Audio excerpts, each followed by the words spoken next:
Welcome to Sweet Life Beat Life. We hope this video helps. You start by preparing both platforms so payments flow smoothly. Sign into your PSN account on the Ps5, then make sure Apple Wallet already has a supported card added. That's the core requirement. Once done, enable Wi-Fi and Bluetooth on your iPhone and the Ps5. They often use nearby device confirmation. Make sure your Apple ID and PSN contact email are accessible.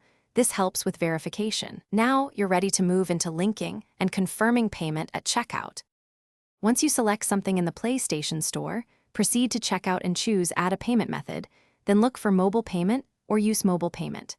The Ps5 will show a QR code, short code, or pairing prompt. Follow it and open your iPhone when prompted.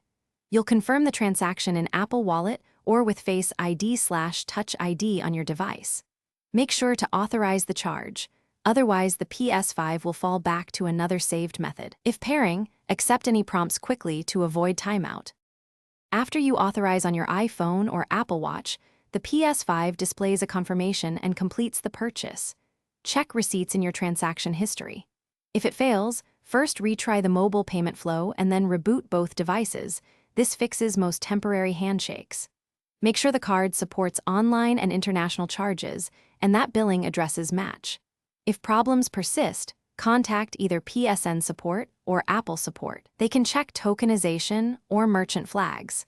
One key.